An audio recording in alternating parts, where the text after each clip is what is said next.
အဲ့ဆိုင်ကနေရောကျွန်တော်ကိုဒီ logo design ကိုလာအားပေါ့နော်ယောမင်္ဂလာပါကျွန်တော်အခုတော့ဒီအလုပ်ကိစ္စတစ်ခုနဲ့နေရအသက်ခုကိုရရပါနော်ဆိုတော့သူ့ view ကိုချက်ရှိုးကြည့်ရဗျာခုနေ့ကလုပ်ငန်းတစ်ခုကနေပြီးတော့ကျွန်တော်ကိုဒီသူကဒီ toilet အပေါ်ပစ္စည်းကျွန်တော်ရဲ့ဆိုင်ကပေါ့ဆိုတော့အဲ့ဆိုင်ကနေရောကျွန်တော်ကိုဒီ logo design ကိုလာအားပေါ့နော်ဆိုတော့အဲ့အနေပဲကျွန်တော်ကဒီအဲ့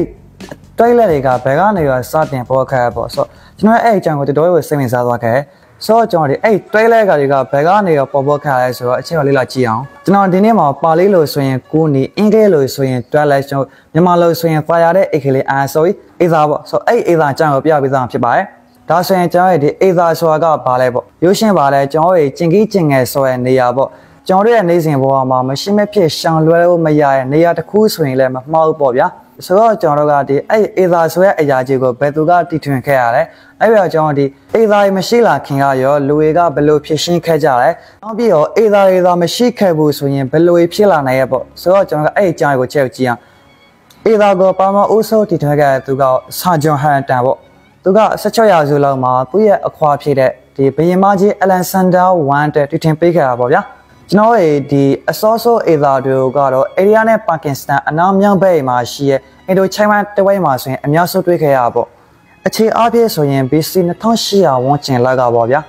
အေသာရဲ့မတီထွင်ခင်ကတော့လူတွေကကိစ္စရှင်ရဲ့နေရာမှာဆိုရင်ဗျာသူတို့ကဘယ်လိုမျိုးလုပ်ကြရဲဆိုတော့သူတို့ကအရင်ဆုံးမြေကိုတူးကြတာပေါ့အဲ့မြေကိုတူးရဲ့အခါမှာဆိုရင်ဗျာကျွန်တော်တို့ဒီအဲ့ဒီခေတ်ကဆိုရင်သူတို့ဒီမြေအိုးစွာရှိတာပေါ့ဆိုတော့အဲ့ဒီမြေအိုးကိုသူကအဲ့တွင်းတူးထားတဲ့နေရာကိုထည့်ရတာဗျာအဲ့ဒီခေတ်ကဆိုရင်လူတွေကအဲ့လိုမျိုးနဲ့ဖြစ်ရှင်းကြတာပေါ့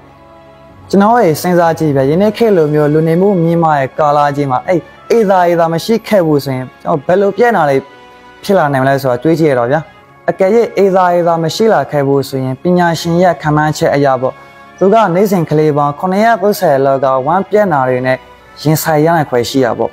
တစ်ဆက်တည်းမှာပဲကျွန်တော်ကလူသိနဲ့အချက်အချို့ကိုလည်းအချက်မျှဝေပေးသားမယ်ဆိုတော့မိတ်ဆွေကိုသိကြပြီလားမသိဘူးပြားမြလူတယောက်ကသူ့ဘဝရဲ့အခြေပေါင်း3နှစ်ကိုအေးသားမှာထိုင်ရင်ကိုဆိုးလိုက်တဲ့ဗျာနောက်တစ်ခုကကျွန်တော်哋ပြားမြလူတယောက်ကနှစ်စဉ်အေးသားကိုအခြေပေါင်း2500ဝန်းကျင်လောက်ကိုအသွရွယ်တဲ့ဗျာဒါကတော့ကျွန်တော်哋ပညာရှင်ပြောရတဲ့အရာပေါ့နော်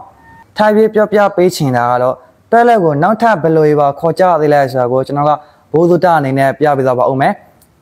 အဲ့ဒါတွေကတော့နံပါတ်1ကတော့ barrel, railroad, laboratory, water process, Lou, Danny, Westview